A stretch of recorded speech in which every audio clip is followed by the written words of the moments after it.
a quienes no eran levitas. Y lo dice en el versículo 2 del capítulo 6 de Números. Habla a los hijos de Israel y diles, el hombre o la mujer que se apartare haciendo voto de Nazareo para dedicarse a qué? A Jehová, a su Dios. Entonces, el Señor había instituido esto del Nazarato, se podría decir, para que puedan servirlo. No se registra en muchos lugares más, queridos hermanos, esta parte porque sabemos cómo es a veces servir a Dios. Muy pocos son realmente lo que disponen de su corazón para poder hacer su voluntad. Muy pocos renuncian para poder seguirlo a Él. Y eso se puede ver, ¿no, queridos hermanos, hoy en día también, y cómo cada uno de nosotros está delante de Dios. Tenemos nosotros ahora como cristianos la oportunidad y la posibilidad de poder servirlo, porque cuando se hacía este tipo de voto, queridos hermanos, tenían que recurrir a muchos recursos las personas. Tenían que tener su ofrenda lista para el Señor, y ¿saben qué? Era a lo que he podido entender y leer esta parte costoso, ¿no? Entonces sacrificaban. ¿Por qué? Pero lo hacían estas personas, lo hacían por su Dios y para su Dios. Y lo mismo nosotros, queridos hermanos, tenemos que hacer, porque este voto que hacían estas personas era un voto especial. Y nosotros sabemos que cualquier promesa que hagamos nosotros a nuestro Señor Jesucristo, Él siempre lo va a tomar muy en serio. Por muy pequeña cosita que nosotros hayamos dicho de nuestra boca, para poder servirlo a Él, Él lo va a tomar demasiado en serio, hermanos. Por eso tengamos cuidado también en la manera en que nos expresamos o las palabras que salen de nuestra boca. Y esta palabra nazareo significa separado, significa apartado, consagrado. Por eso dice la Escritura, haciendo voto de consagración. ¿Para qué? Para dedicarse al Señor. Algo muy importante también, queridos hermanos, es que los nazareos de Dios, hay también personas que fueron desde su nacimiento. Y se puede ver claramente al profeta Samuel, a Sansón y a Juan el Bautista. El Señor ya los había separado desde el vientre de su madre a estas personas. Y estas personas, a excepción de Juan el Bautista, no pertenecían a la tribu de Leví, no podían servir al Señor, se podría decir en cierta forma, ¿no? Ministrarlo a Él. Nosotros sabemos que Samuel fue un gran profeta, y Samuel es vino de Elcana y que pertenecía a la tribu de Efraín. Elcana tenía una mujer que se llamaba Ana, la cual era estéril, queridos hermanos, y Elcana tenía también su otra mujer, y esa es otra mujer que tenía hijos.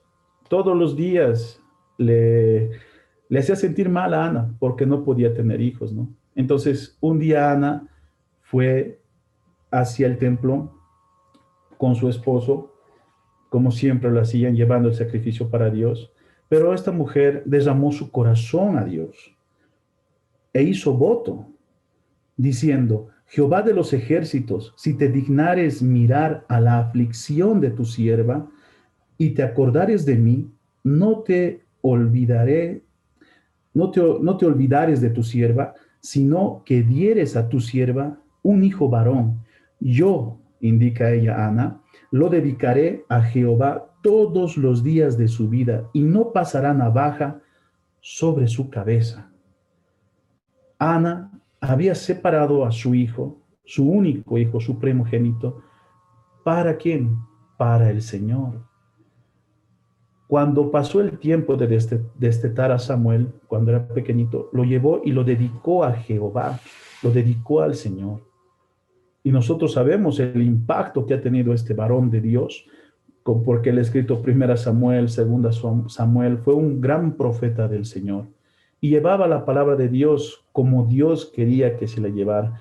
Y quizás a muchos no caía bien, pero él tenía la misión de poder hablar la palabra de Dios. Cuando él era joven, muy pequeño todavía, Dios le reveló lo que iba a hacer.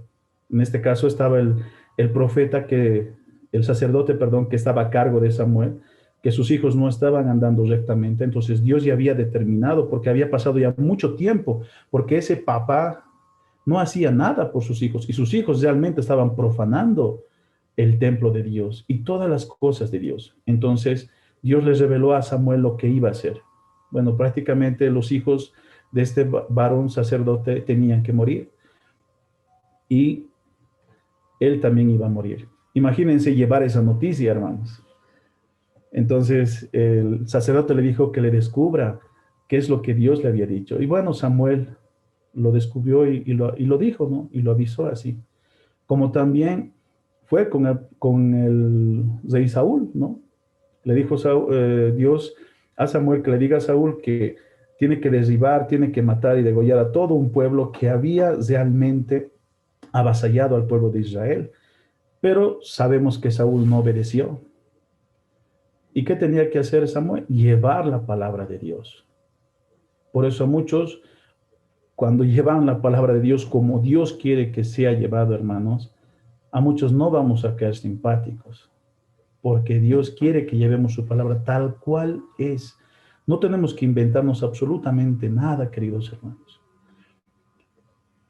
Entonces, Sansón fue otra persona utilizado por Dios, pero sabemos que esta persona no fue obediente. En el libro de Jueces dice lo siguiente: y había un hombre de Sora, de la tribu de Dan, el cual se llamaba Manoa, y su mujer era estéril, y nunca había tenido hijos. A esta mujer apareció el ángel de Jehová, y le dijo: he aquí que tú eres estéril, y nunca has tenido hijos, pero concebirás y darás a luz un hijo. Ahora pues, no bebas vino ni sidra, ni comas cosa inmunda, pues lo que concebirás y darás a luz un hijo, y navaja no pasará sobre su cabeza, porque el niño será nazareo a Dios desde su nacimiento, y él comenzará a salvar a Israel de mano de los filisteos. A pesar de que el pueblo de Israel no se portó bien, por eso el Señor mandaba jueces continuamente y también reprendía al pueblo, ¿no? Porque 40 años estas personas fueron afligidos por los filisteos. Pero el Señor, por el amor al pacto que tenía con Abraham, protegía a su pueblo, que era Israel, ese pueblo escogido de Dios. Al igual que a nosotros nos protege a pesar de nuestra desobediencia, hermanos. Pero tenemos que estar agradecidos a nuestro Señor. Otro hombre, otro varón que se levantó, que Dios levantó también, fue Juan el Bautista, ¿no? Y justamente ese día, un día X, Zacarías, que era su papá de Juan el Bautista, tenía que ir a hacer los sacrificios al templo, ¿no? Y se le apareció un ángel del Señor, puesto en pie a la derecha del altar del incienso. Y se turbó Zacarías al verle, y le sobrecogió temor, porque el ángel le dijo: Zacarías, no temas, porque tu oración ha sido oída, y tu mujer Elizabeth te dará a luz un hijo, y llamarás su nombre Juan, y tendrás gozo y alegría, y muchos se regocijarán de su nacimiento, porque será grande delante de Dios, no beberá vino ni sidra, y será lleno del Espíritu Santo, aún desde el vientre de su madre, y hará que muchos de los hijos de Israel se conviertan al Señor, Dios de ellos. Qué importante estos nazareos, esas personas que Dios ha separado, Dios ha consagrado desde el nacimiento.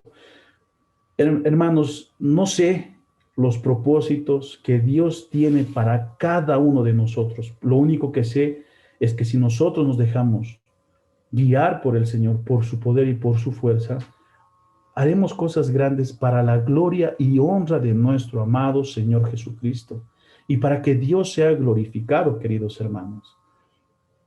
Nosotros estábamos muertos en delitos y pecados. Miren, ¿cuál es el común denominador de Samuel, Sansón y Juan el Bautista? Es que sus mamás no podían tener hijos, ¿no? Eran estériles, pero a pesar de ello, estas personas se consagraban a Dios, hacían su voluntad de Dios, y en su voluntad el Señor permitió el nacimiento de estas personas, que tuvieron gran trascendencia, queridos hermanos. Este Juan el Bautista sabemos que fue un gran profeta de Dios. Él tenía que preparar el camino cuando Jesucristo iba a empezar el ministerio nuestro Señor. Entonces Juan el Bautista viene de la tribu de Leví.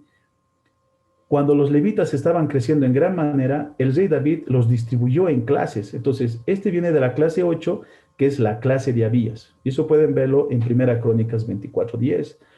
Y su esposa de Zacarías, Elizabeth, venía de la descendencia de Aarón. ¿No? Eso pueden, como hemos observado en Lucas 1:11. Entonces, hermanos, hay nazareos de Dios desde su nacimiento.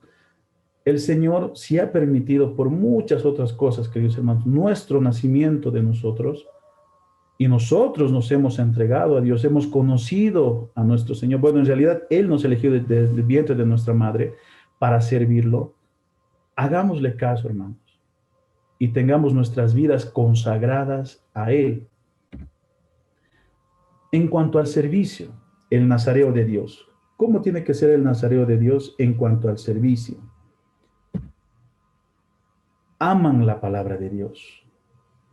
Juan el Bautista, Samuel amaban la palabra de Dios. Y tenemos que amar la palabra de Dios, queridos hermanos. Nuestro Señor Jesucristo mismo amaba la palabra de Dios. Ahora nosotros amamos esa palabra, hermanos. Nuestra Biblia la leemos todos los días cuando nos hemos convertido a nuestro Señor Jesucristo, o Él nos ha convertido prácticamente en hijos suyos. Seguimos con esa misma ansia, con esa misma hambre de la palabra de nuestro Dios, o no seguimos. Estas personas, en cuanto al servicio, aman estar cerca de Dios. Quieren estar todo el tiempo con Él y con su servicio a Él. Hermanos, si Dios nos ha puesto en esta congregación, Ebené, queridos hermanos, es para servirlo. Es para que estemos cerca de Él. Es para que amemos su palabra, para que aprendamos su palabra. No, gracias a Dios tenemos los estudios los viernes, tenemos los domingos también donde compartimos y examinamos la palabra de Dios. Y cada uno de nosotros nos esforzamos por llevar adelante esta tarea. Entonces, amemos esa palabra de Dios, estemos más cerca de Dios todos los días en comunión con Él. El nazareo de Dios, hermanos, no buscan fama. No buscamos fama, queridos hermanos. No buscamos que se diga, aquí hay tal profeta de Dios, aquí hay tal hombre de Dios, así no. Siempre con un perfil bajo, pero siempre para la honra y gloria de nuestro amado Señor Jesucristo. No busquemos fama, queridos hermanos. Simplemente llevemos la palabra de Dios tal cual es. Y como les dije, no a muchos va a caer bien la palabra de Dios, pero es nuestro deber como cristianos llevar las palabras de aquel que nos llamó de las tinieblas a su luz admirable. ¿Para qué, hermanos? Para que seamos instrumentos para la voluntad de Dios. Dios tiene su voluntad y sabemos que es agradable y es perfecta. Y Él necesita instrumentos útiles, hermanos. Si tenemos pecado, hermanos, confesemos a Dios y volvamos a Él rápidamente. No nos alejemos de Él, porque Él quiere usar nuestras vidas. Él ha escogido lo vil y lo menospreciado de este mundo, queridos hermanos. Acuérdense cuando nos hemos acercado a Dios, cuando Dios nos ha salvado. ¿De dónde nos ha sacado Dios? ¿De dónde te ha sacado Dios, hermano? ¿De dónde me ha sacado? Todos estábamos muertos en delitos y pecados. Nadie daba nada por nosotros, pero sí nuestro Creador. Él vino a nuestras vidas, nos lavó con su sangre preciosa y nos hizo hijos de Dios. Y quiere que seamos instrumentos útiles para Él. Algo bien importante, el nazareo de Dios confronta el pecado. ¿Cómo estás viendo el pecado, queridos hermanos? ¿Lo estás confrontando como el Señor demanda? El Señor se enojaba con el pecado, ¿no? Sabemos cuando Él había entrado al templo de Dios y lo hicieron casa de mercado, ¿qué dijo Jesucristo? No dijo, yo voy a abrir mi puestito aquí, no. ¿Cómo van a hacer casa de mercado a la casa de mi Padre? Hermanos, ¿cómo nosotros podemos ver el pecado en nuestras vidas? Nos estamos acomodando, nos estamos amoldando a ese pecado. Puede que el pecado venga disfrazado en este sistema creado por el hombre. Pero nosotros, hermanos, ¿cómo estamos viendo el pecado? Tenemos que confrontarlo, hermanos. Tenemos que decir, la palabra de Dios dice esto, y vivir la vida como el Señor quiere que nosotros vivamos. Entonces, en cuanto al servicio, tenemos que confrontar ese pecado, hermanos. Y tenemos que tener celo por la justicia de Dios. Tenemos que hacer siempre lo correcto para el Señor Jesucristo. Aunque eso nos cueste muchas cosas, queridos hermanos, porque no lo hacemos por nosotros, lo hacemos por Él, para que Él sea glorificado, queridos hermanos. En tu trabajo, por ejemplo, ¿pueden ver a Dios? ¿Pueden ver a Dios, hermanos? A veces puede venir el jefe, no sé, te dice esconder ciertas cosas o engañar tal cosa así, o tus mismos compañeros de trabajo, todo. Tenemos que tener ese celo por la justicia de Dios.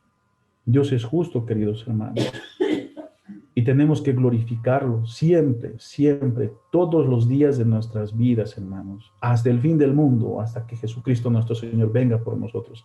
Tenemos que siempre ser justos, porque Él es justo.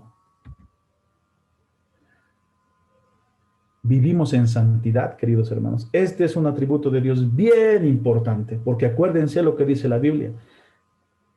Sin santidad nadie verá a Dios, absolutamente nadie, porque Dios no tiene ningún tipo de relación con el pecado. Cuando Moisés, el profeta, estaba poniendo a Aarón como sacerdote y a sus hijos, hizo una tablilla de oro. Y en la inscripción decía, santidad a Jehová, con letras mayúsculas. Está en el libro de Éxodo. Pueden leerlo.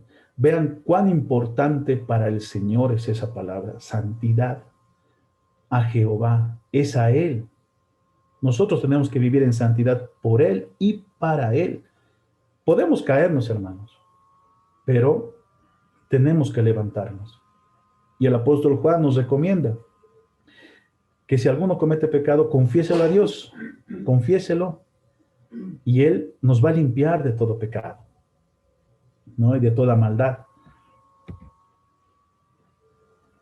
El nazareo de Dios, queridos hermanos, tenía estas tres restricciones, que no tenía que beber ni comer del fruto de la vid, ¿no? Y la vid significaba como la felicidad humana. No se cortará el cabello, que hace símbolo de humildad. No se acercará a persona muerta, porque hace profanación. No olvidemos que el Señor no cohabita con nada muerto, se podría decir, queridos hermanos. En el Señor siempre está la vida y el Señor no quiere que nosotros nos contaminemos con nada, queridos hermanos. Algo importante, ahí cuando el Señor había hecho sacerdote a Aarón y a sus hijos, dos de sus hijos de Aarón murieron. Y bueno, según lo que he podido observar, he podido ver, quizás estuvieron ebrios y pusieron un fuego extraño y el Señor los consumió. Por eso el Señor también a estos nazareos le da este cierto tipo de restricciones como a los sacerdotes. Tenemos que cuidarnos. Imagínense si yo el día de hoy, por ejemplo, me vengo con unas copias y mareado esté dando el mensaje de Dios. Voy a hablar cualquier cosa. No voy a glorificarlo. Por eso, cuán importante es eso, queridos hermanos. Ahora, el nazareo de Dios podía también contaminarse externamente. Y dice lo siguiente, si alguno muriere súbitamente junto a él, su cabeza consagrada será contaminada, por tanto, el día de su purificación raerá su cabeza, y al séptimo día la raerá. Y el día octavo traerá 2 tórtolas o 2 palominos al sacerdote, a la puerta del tabernáculo de reunión, y el sacerdote ofrecerá el uno en expiación y el otro en holocausto, y hará expiación de lo que pecó a causa del muerto, y santificará su cabeza en aquel día, y consagrará para Jehová los días de su nazarerato, y traerá un cordero de 1 año en expiación por la culpa, y los días primeros serán anulados, por cuanto fue contaminado su nazarerato. ¿Cómo lo podemos interpretar en nuestras vidas, queridos hermanos? Este nazareo no tenía la culpa, ¿no? De que alguien haya fallecido, quizás en sus brazos, al lado de él. Se contaminó. Bueno, tenía que hacer ese procedimiento. Y ese procedimiento llevaba un tiempo, llevaba un periodo de tiempo, el cual él tenía que cumplir. Pero ese periodo de tiempo se desperdició, hermanos. Y eso pasa con nosotros a veces, hermanos. Cuando nosotros estamos en pecado, no vivimos en santidad de Dios, nos contaminamos. Así como pueden ver aquí en la imagen, ¿no? Aquí está todo contaminado y aquí como que estamos viviendo bien. Pero sabemos que estamos contaminados. Y nuestra relación con Dios se rompe.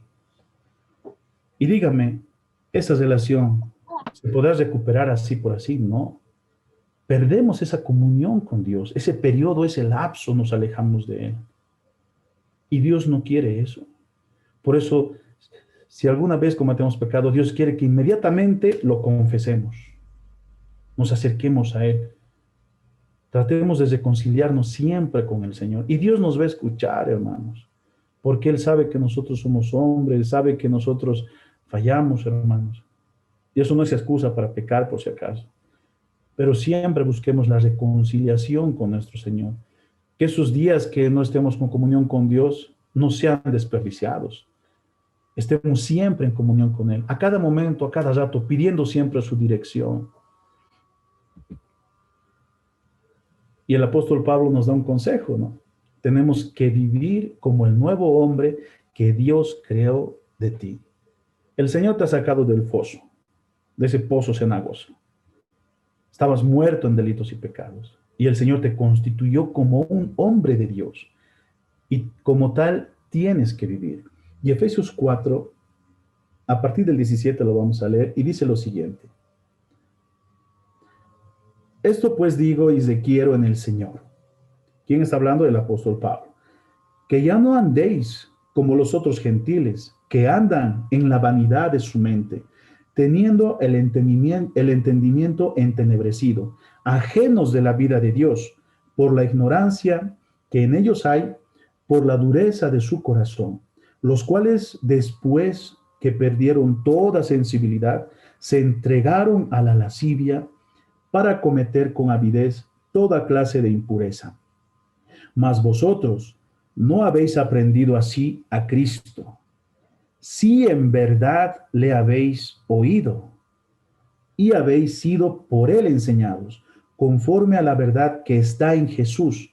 En cuanto a la pasada manera de vivir, despojaos del viejo hombre, que está viciado conforme a los deseos engañosos, y renovaos en el espíritu de vuestra mente, y vestíos del nuevo hombre, creado según Dios en la justicia y santidad de la verdad. Estamos viviendo esa vida que dice nuestro Señor Jesucristo. Realmente lo estamos escuchando, lo estamos oyendo, porque no olvidemos que el Señor no cohabita con el pecado, hermanos. Él no habita. Revistámonos de ese hombre que Dios quiere que seamos. Él nos está llevando todos los días a la estatura de Jesucristo, nuestro Señor. Crezcamos espiritualmente, hermanos, y no estemos planos, sino crezcamos exponencialmente para la gloria de Dios. Porque cuando estamos creciendo para la gloria de Dios, al mismo tiempo, hermanos, estamos teniendo sabiduría. ¿Por qué? Porque estamos creciendo con el temor a Dios. Hemos aprendido acerca de Rahab, la fe con temor. De esa misma manera tenemos que vivir para agradar a Dios. No tenemos que agradar absolutamente a nadie más, solamente a Dios tenemos que agradar, queridos hermanos. El nazareo de Dios, también he visto esta parte del sacrificio. Necesitamos sacrificio, hermanos. Poner nuestra parte, nuestro empeño. Este nazareo de Dios presentaba su ofrenda a Dios de acuerdo a sus recursos, a sus posibilidades.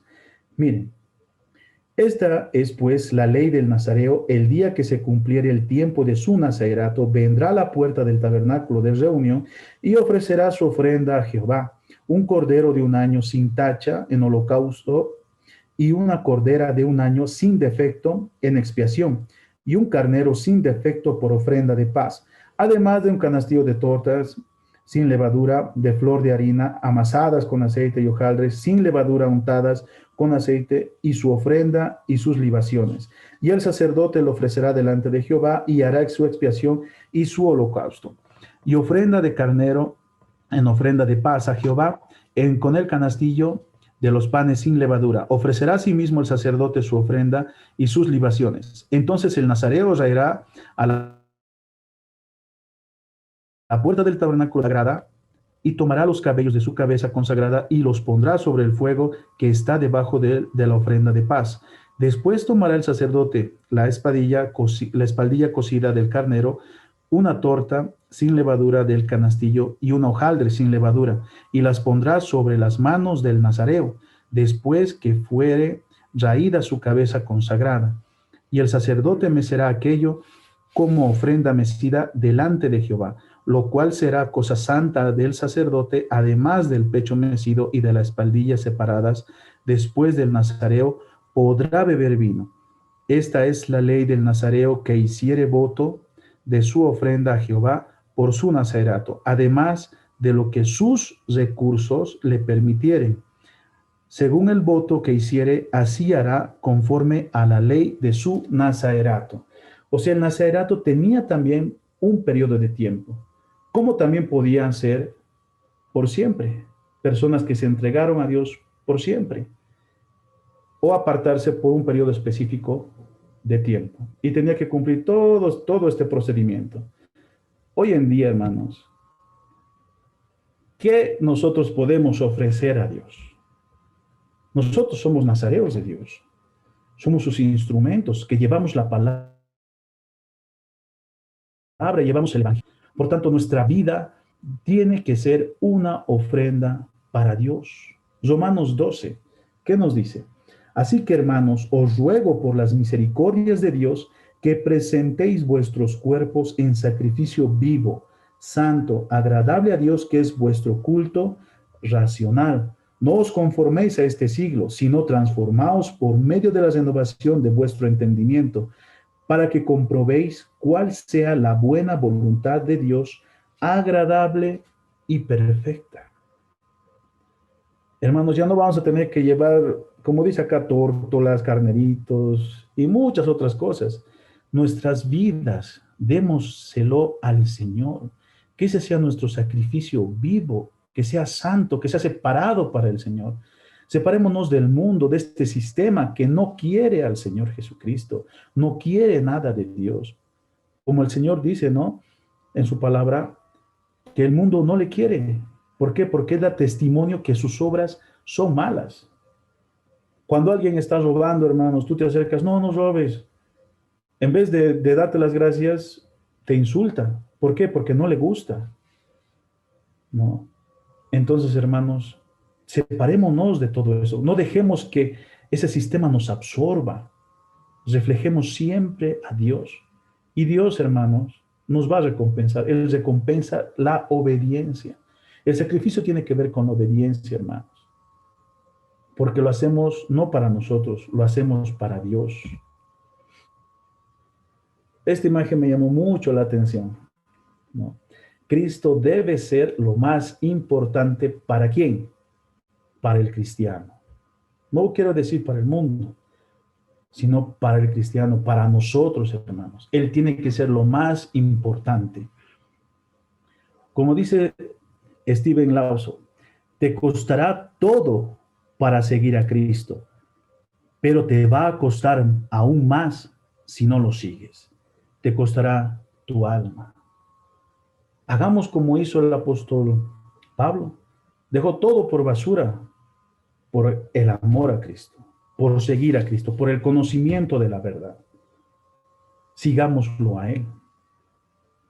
Qué importante este mensaje. Te costará todo para seguir a Cristo, pero te va a costar aún más si no lo sigues,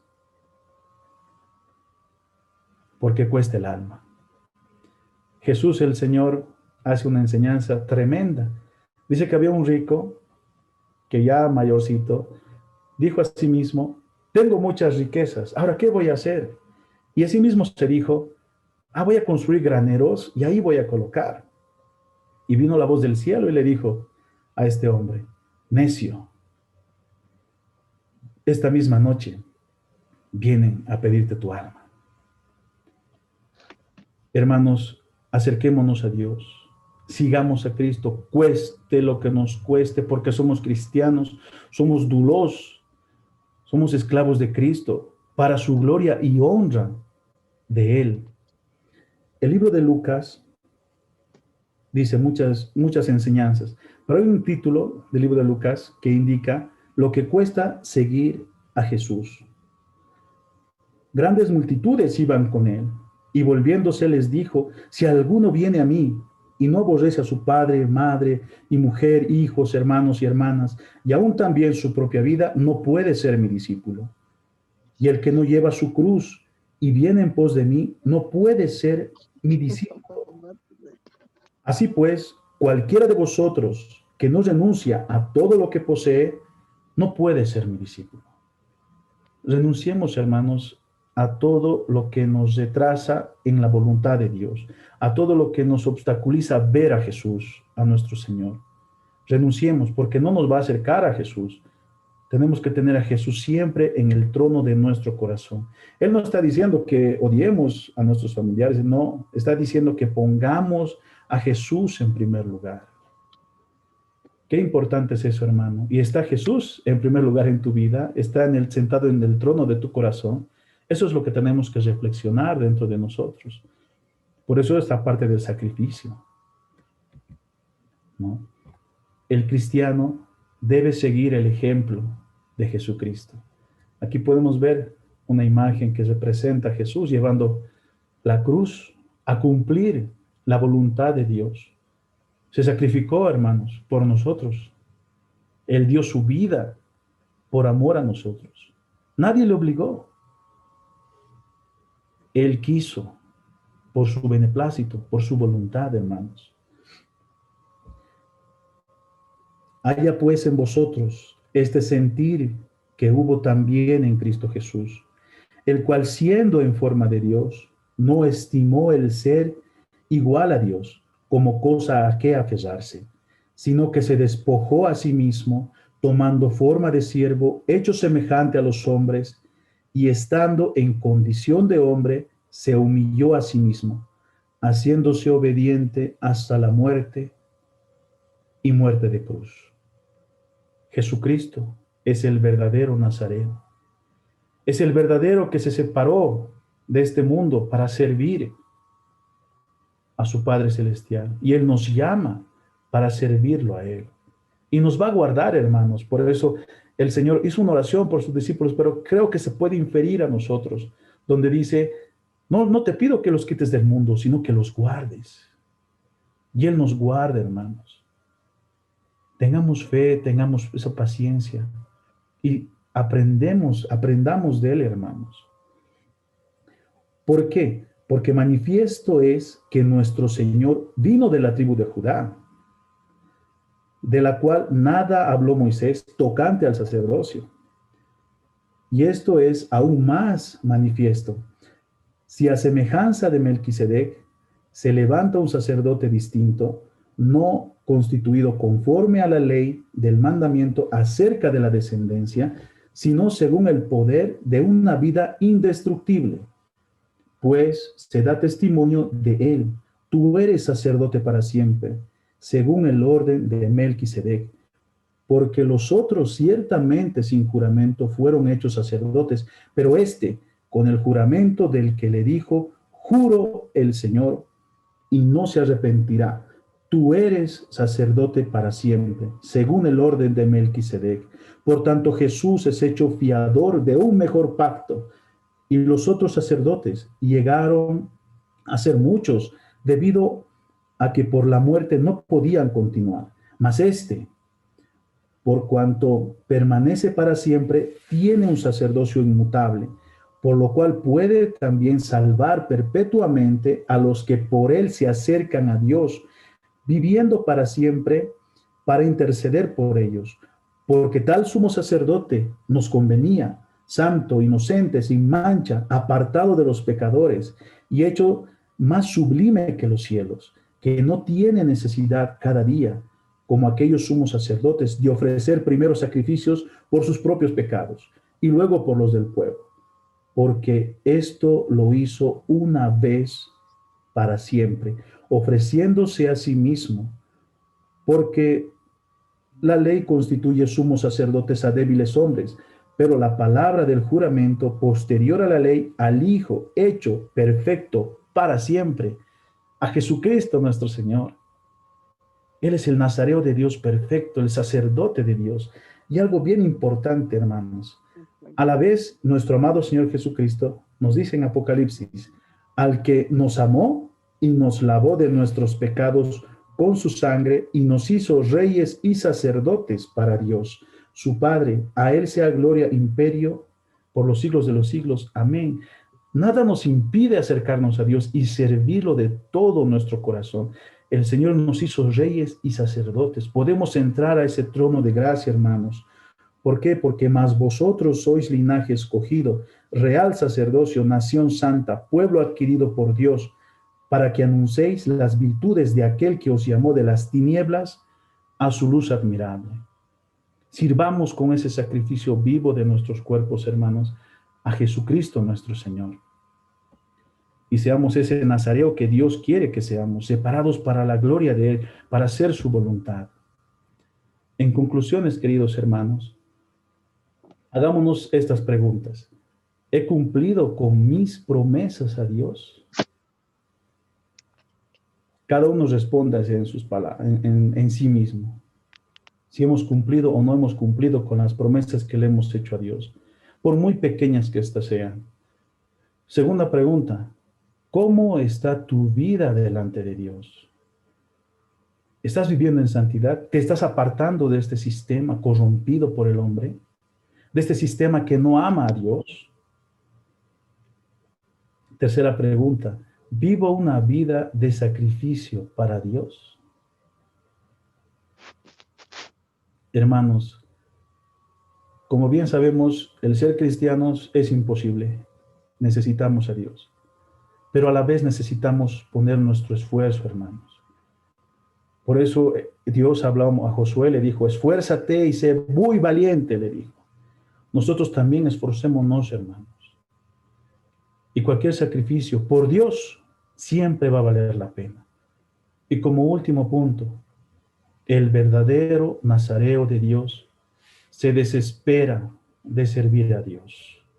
Ahí lo podemos decir en cierta forma, el verdadero cristiano de Dios se desespera de servir a Dios. ¿Por qué?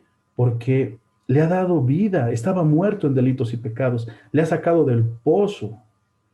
Sabe lo que él ha hecho por él, Dios.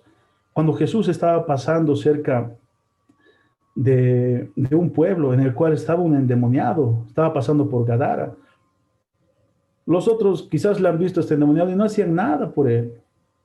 Pero Jesús se acercó, lo liberó. Esos demonios se salieron, se fueron unos cerdos. Y el gadareno quedó libre, porque ahora es de Dios. ¿Y qué dijo este gadareno? Quiero seguirte. Hermanos, cuando nosotros nos hemos entregado a Jesús, nuestro Señor, ¿qué le hemos dicho? Queremos seguirte, Señor. Queremos hacer tu voluntad. No miremos a los hombres, hermanos. Los hombres son hombres, pueden decepcionarte. Yo puedo decepcionarte, pero Dios jamás. Que tu mirada siempre, siempre, siempre esté en Dios. Él es el perfecto. No hay otro como Él. Seamos ese gadareno que quiso servir a Jesús. Y miren, Jesús todavía tuvo misericordia de Gadara. Los gadarenos le dijeron, no queremos que entres, vete de nuestra tierra. Y el endemoniado le dijo, yo quiero seguirte, quiero estar a tu lado. Y Jesús le dijo, no es que lo haya despreciado a este gadareno, sino que le dio una misión. Y le dijo, ve, vuelve a tu casa y cuenta cuán grandes cosas ha hecho Dios contigo. Nosotros contamos, hermanos, lo que Dios ha hecho con nosotros, a nuestra familia, a nuestros familiares, a nuestros amigos, a nuestros vecinos. Seamos ese nazareo que Dios espera de nosotros, ese cristiano, ese dulos, hermanos, y despojémonos de nosotros mismos, así como el Señor se ha despojado y fue obediente hasta la muerte y muerte de cruz. Y nosotros también seamos obedientes a Él. por amor a Él. Muchas gracias por su atención, queridos hermanos. Que el Señor les bendiga en esta linda mañana.